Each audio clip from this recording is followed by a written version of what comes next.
মা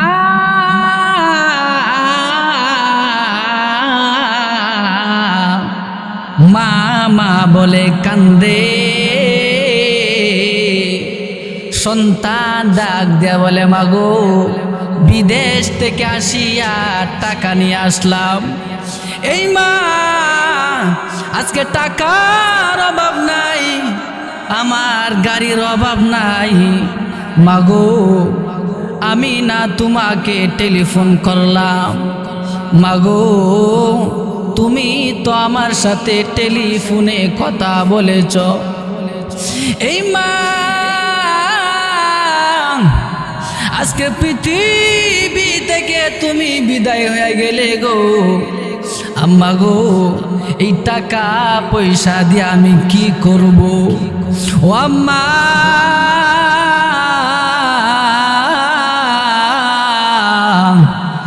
এই টাকা পয়সা আমার কে খাবে? কার খাতে আমি টাকা পয়সা খরচ করব? ছেলেটা কান্দে, গইরাইয়া গইরাইয়া কান্দে, আর মাকে ডাক দিয়া বলে মাগো তুমি তো আমাকে এরকম ভালোবাসতা। এই মা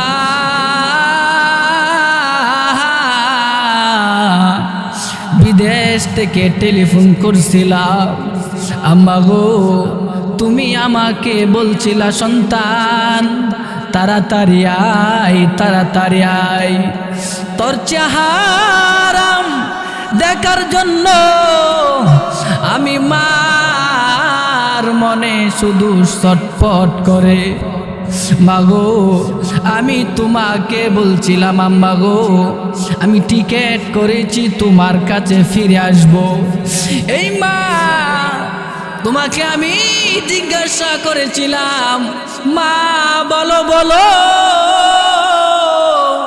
তোমার কি কোনো কিছু লাগবে নাকি? মা তুমি বলেছিলা সন্তান রে আমার কোনো কিছু লাগবে না, তুই শুধু ফিরে আয় ফিরে আয়, তোর চেহারাটা দেখলে আমার মা আমি মার মন সান্ত্বনা হয়ে যাবে। মাগো আমি তোমাকে জিজ্ঞাসা করছিলাম কোনো কিছু লাগবো নি, মা তুমি কোনো কথা বলো না, শুধু আমাকে আসার জন্য বলছিলা। আমার ভাইকে বলছিলাম, আমার ভাই বলছিল আমার এইটা লাগবে সেটা লাগবে, প্রাণের স্ত্রীকে বলছিলাম, প্রাণের স্ত্রী আমাকে অনেক জিনিসের একটা লিস্টি দিয়েছে। হেই মা আজকে অনেক জিনিস তোমার জন্য নিয়ে আসলাম, মাগো আজকে তুমি ঘুমাইতাছো, ও মা আমি কার জন্য কি করলাম? তুমি টাকা পয়সা জমা করে করে মানুষের বাড়িতে কাজ করে করে তুমি আমাকে বিদেশে পাঠিয়েছো। আজকে মা মা বলে আমি কাকে ডাকবো? বাড়িতে আসলাম। বাইরে আমার বন্ধুরা আমার এই জন্য আসো, এই যুবকের মতো মা হারাইবার আগে আগে তুমি মাকে সম্মান দাও, মাকে ইজ্জত করো। যুবক ভাইরা রে, যাদের মা আছে যাদের বাবা আছে, আল্লাহ নবী বিশ্ব নবী রাহমাতুল লিল আলামিন ডাক দিয়া বলে উম্মতেরা রে হুমা জান্নাতুকা ওয়া নারুকা, শোনো শোনো গো উম্মত শোনো, তোমাদের ঘরের ভিতরে জান্নাত আর জাহান্নাম। সাহাবায়ে কেরামরা আল্লাহ নবী বিশ্ব নবী রাহমাতুল লিল আলামিন ডাক দিয়া বললেন নবী গো আমাদের ঘরের ভিতরে আবার কিরকম ভাবে জান্নাত? আল্লাহর রাসূল ডাক দিয়া বলেন এই সাহাবী তোমার মা যদি বেঁচে থাকে, তোমার বাবা যদি দুনিয়ার জমিনে থাকে, তাহলে তোমার জন্য জান্নাত। সাহাবায়ে কেরামরা আল্লাহ নবী বিশ্ব নবীকে ডাক দিয়া বললেন, নবী গো, আমার আব্বাও যদি বেঁচে থাকে গো, আমার আম্মাও যদি বেঁচে থাকে, তাহলে কিভাবে আমি জান্নাত কামাই করব? আল্লাহ রাসূল ডাক দিয়া বলেন, সাহাবী, তুমি যদি দুনিয়ার জমিনে তোমার মাকে সন্তুষ্ট করে, বাবাকে সন্তুষ্ট করাইয়া কবরের ভিতরে যাইতে পারো, আমার আল্লাহ কবরটাকে তোমার জন্য জান্নাত স্বরূপ করে দিবে। ভাইয়েরা আমার, বন্ধুরা আমার, এই জন্য আসো এই যুবকের মতো মা হারাইবার আগে আগে সাবধান হয়ে যাও, সাবধান হয়ে যাও। মা দুনিয়াতে থাকা অবস্থায় খেদমত করো, বাবা আমার খেদমত করো, ভুল করিও না। বাবা আমার খেদমত করো, ভুল করিও না। কোনো রকম বাবা মাকে, কোনো রকম বাবা মাকে কষ্ট দিও না। বাবা আমার খেদমত করো, ভুল করিও না। বাবা আমার খেদমত করো, ভুল করিও না। তোমার জটিল অসুখ হলে আল্লাহর কাছে মায়ে বলে, তোমার জটিল অসুখ হলে আল্লাহর কাছে মায়ে বলে, আমায় তুমি নিয়ে নাও গো, সন্তান নিও না। আল্লাহ আমায় তুমি নিয়ে নাও গো, সন্তান নিও না। বাবা আমার খেদমত করো, ভুল করিও না। বাবা আমার খেদমত করো, ভুল করিও না। কোনো রকম বাবা মাকে, কোনো রকম বাবা মাকে কষ্ট দিও না। বাবা আমার খেদমত করো, ভুল করিও না।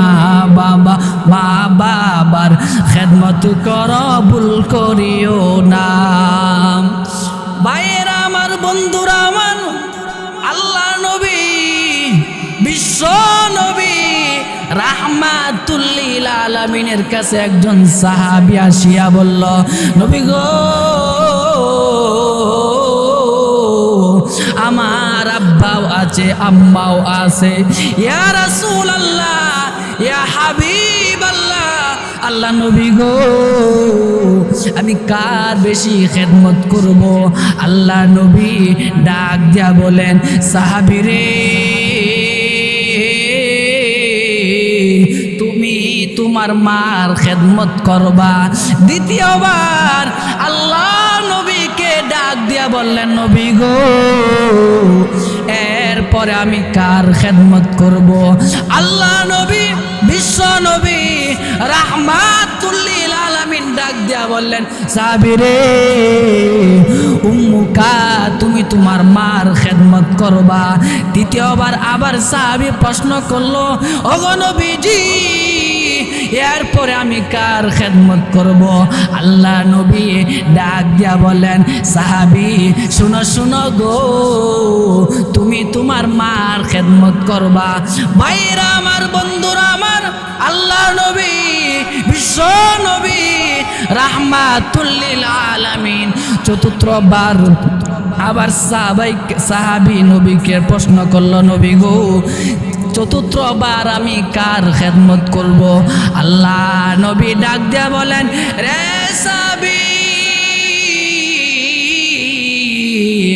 আবুকা, তুমি তোমার আব্বার খেদমত করবা। বন্ধুগণ আমার, আল্লাহ নবী একবার নয়, দুইবার নয়, তিনবার মায়ের কথা কেন বললেন? উম্মতেরা রে, এরকম তিনটা কষ্ট, যেই কষ্ট মা বেশি করলো বাবা করে নাই। বন্ধুগণ আমার, এক নাম্বার, যেই মা জননী তোমাকে আমাকে 2টা বছর নয়, 3 বছর নয়, 4 বছর নয়, মা তোমাকে আমাকে এত ভালোবাসতো, এত মহাব্বত করতো গো, যে মা মরণের আগেও সন্তানকে বলে না।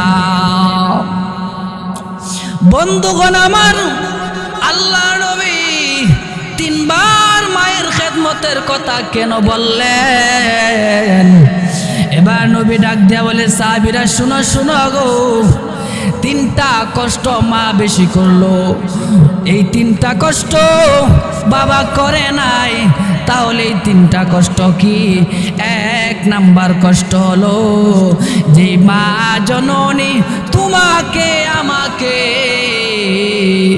10 মাস 10 দিন গর্ভধারণ করেছেন, যেই মা আপনি আমি গর্ভে থাকা অবস্থায় মা খাইতে গেলে খাইতে পারতো না, মা যখন ঘুমাইতে যায় আপনি আমি মায়ের পেটের মধ্যে লাথি মারি, অথচ মা ঘুমাইতে পারে না। মা জননী খাবার নিয়ে বসলে লুকমাটা মুখে দিবে, এমন সময় মায়ের পেটের মধ্যে যন্ত্রণা আরম্ভ হয়ে গেল। বন্ধুগণ আমার, আমার বোঝানোর উদ্দেশ্য হলো যেই মা জননী আপনাকে আমাকে 10 মাস 10 দিন গর্ভধারণ করলো, এটা কোনো বাবার দ্বারা সম্ভব না, শুধু মায়ের দ্বারাই সম্ভব। একটা জিন্দা মানুষ আরেকটা জীবিত মানুষকে লইয়া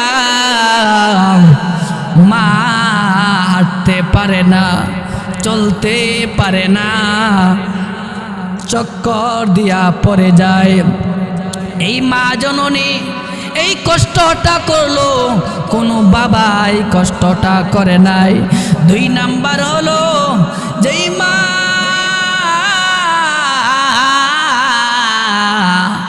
তোমাকে আমাকে প্রসব বেদনার সময় আপনি আমি যখন দুনিয়াতে আসি, মার শরীরে এত প্রচণ্ড ব্যথা আরম্ভ হয়, বৈজ্ঞানিকগণ বলেন পৃথিবীর কোনো মা দুনিয়াতে বেঁচে থাকা সম্ভব না, কিন্তু আমাদের সবাই মা, সবার মাকে একমাত্র বাঁচিয়ে রাখেন কে? জুড়ে বলেন আল্লাহ। ভাইয়েরা আমার, বন্ধুরা আমার, মা জননী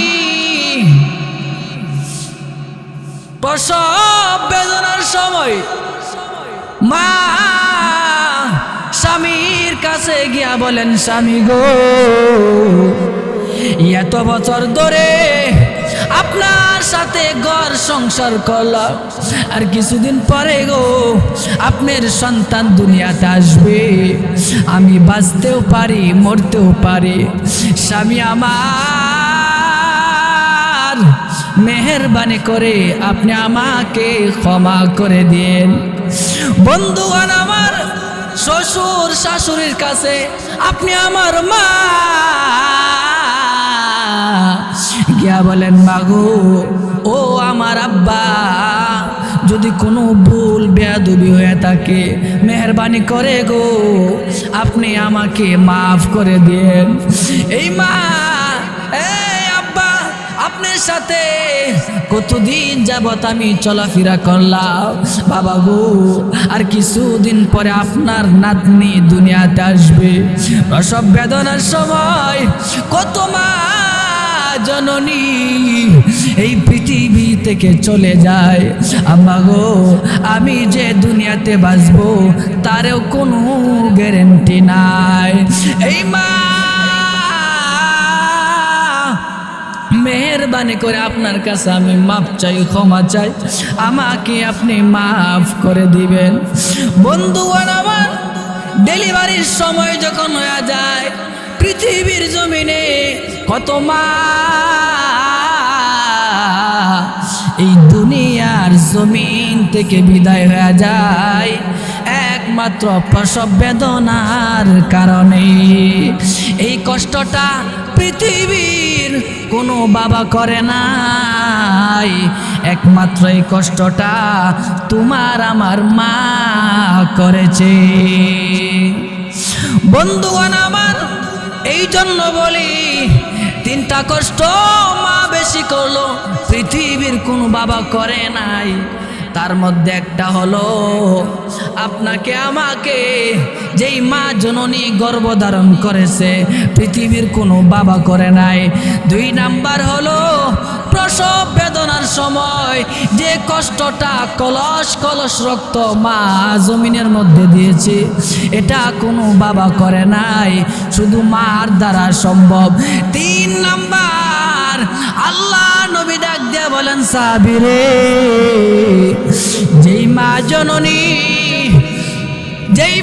জননী 2টা বৎসর তাজা বুকের দুধ তোমারে আমারে পান করাইছে, এই মা জননী এত কষ্ট করিয়া বুকের তাজা দুধ আপনাকে আমাকে খাবার খাওয়াইলো, পৃথিবীর কোনো বাবা এটা করতে পারে না। এই দুধ না ঠান্ডা না গরম, দুনিয়াতে আসার পরে আপনি আমি গোশত খাওয়া সম্ভব না, মাছ খাওয়া সম্ভব না, পোলাও খুরমা এগুলো খাওয়া সম্ভব না। একমাত্র আমার আল্লাহ মায়ের দুধটাকে তোমার আমার জন্য বরাদ্দ করে দিয়েছে। আর এই দুধ খেয়ে খেয়ে 2টা বছর পর আমরা অন্য খাবারে ধরি। এই যে 2টা বছর মা আপনাকে আমাকে কষ্ট করে দুধ পান করাইলো, পৃথিবীর কোনো বাবা দুধ পান করাতে পারবে না, এটা কোনো বাবার দ্বারা সম্ভব না। বন্ধুগণ আমার, এই জন্য আল্লাহ নবী বিশ্ব নবী রাহমাতুল লিল আলামিন ডাক দিয়ে বললেন, সাহাবীরা রে, এই 3টা কষ্ট পৃথিবীর কোনো বাবা করতে পারে নাই, একমাত্র তোমার আমার মা করেছে। এই জন্য আল্লাহ নবী ডাক দিয়ে বলেন, সাহাবীরা রে, এই জন্য আমি 3 বার মায়ের খেদমতের জন্য তোমাদেরকে নসিহত করলাম। বন্ধুগণ আমার, 4বার আল্লাহ নবী বললেন, তুমি তোমার বাবার খেদমত করবা। এর দ্বারা যে বাবার সম্মান কম শুধু তা নয়, যেই বাবা কষ্ট করিয়া করিয়া সংসারটাকে একেবারে শুরু থেকে শেষ পর্যন্ত সুন্দরভাবে চালাইলো, যেই বাবা আপনি আমি ঈদের দিন আসলে পরে বাবা সুন্দর পোশাক পরিধান করে নাই, আপনি আমার জন্য সুন্দর পোশাকের ব্যবস্থা করলো। কত বাবা রিক্সা চালাইয়া চালাইয়া একেবারে সকালে বাইর হয়, সন্ধ্যার সময় বাবা সে ঘুমাইতে যাবে, বাবা চোখের মধ্যে পানি আর বলে, আল্লাহ গো তুমি আমাকে গরিব বানিয়েছো, এরপরে আমার কোনো দুঃখ নাই কষ্ট নাই, আল্লাহ গো তুমি আমার ছেলে সন্তানকে আল্লাহ সুখে শান্তিতে রাখিও। এটা হলো বাবার অবদান, বাবার একটা দান আপনি আমার জন্য। এই জন্য ভাইরা আমার, শেষ কথা হলো আল্লাহ নবী বিশ্ব নবী এই পৃথিবীতে 2 জন মানুষের কথা বললেন, যেই মানুষকে আপনার যদি আমি যদি কষ্ট দেই, তাহলে আল্লাহ নবী বলেন, রিদার রব্বি ফি রিদাল ওয়ালিদাইন ওয়া সাখাতার রব্বি ফি সাখাতাল ওয়ালিন। আল্লাহ নবী বলেন, এই পৃথিবীতে তোমার আব্বা আম্মা যদি সন্তুষ্ট হয়ে যায়, তাহলে আমার আল্লাহ সন্তুষ্ট হয়ে যাবে। আর যদি দুনিয়ার জমিনে আব্বা অথবা আম্মা কষ্ট পায়, তাহলে তোমার দুনিয়াতেও ধ্বংস, আখিরাতেও ধ্বংস, কোনো ফলাফল তুমি পাবে না। ভাইয়েরা আমার, শেষ কথা হলো, এই পৃথিবীতে সব সময় আপনি আমি মায়ের জন্য দোয়া করব। আজকে একটু বড় হয়ে গেলে শহরের মধ্যে সন্তান চলে যায়, মাকে চিনে না, অতঃপর যেই মা জননী তোমাকে আমাকে গর্ভধারণ করলো, শুধু তাই নয়, 2 বছর তোমাকে আমাকে দুধ পান করাইলো, 2 বছর পান করালো মায়ের বুকের দুধ, কুলে পিঠে নিয়ে আমায় দিতেন কত সুখ। সেই মায়েরই কষ্ট দিলে, সেই বাবারে কষ্ট দিলে, খুদার আরশ টলে, মা কেন এত দামি জানে না সকলে, মা কেন এত দামি জানে না সকলে। সেই মায়েরই কষ্ট দিলে, সেই বাবারে কষ্ট দিলে, খুদার আরশ টলে, মা কেন এত দামি জানে না সকলে, মা কেন এত দামি জানে না সকলে। মায়েরই প্রসবের খালে কত কষ্ট পায়, বেহুশ হয়ে পড়ে মায়ে আপন বিছানায়, সন্তানেরই নিয়া খুলে, সন্তানেরই নিয়া খুলে, প্রসব ব্যথা ভুলে, প্রসব ব্যথা ভুলে, মা কেন এত দামি জানে না সকলে, মা কেন এত দামি জানে না সকলে। সেই মায়েরই কষ্ট দিলে, সেই বাবারে কষ্ট দিলে, খুদার আরশ টলে, মা কেন এত দামি জানে না সকলে, মা কেন এত দামি জানে না সকলে। আল্লাহ পাক রব্বুল আলামিন আমাদের সকলকে মাতা এবং পিতা যার বেঁচে আছে সুন্দরভাবে তাদের সাথে আচার ব্যবহার যাতে সুন্দর করতে পারি, সেই তৌফিক আল্লাহ তাআলা আমাদের সকলকে দান করুক। ওয়া আখিরু দাওয়ানা আলহামদুলিল্লাহি রাব্বিল আলামিন। আসসালামু আলাইকুম ওয়া রাহমাতুল্লাহ।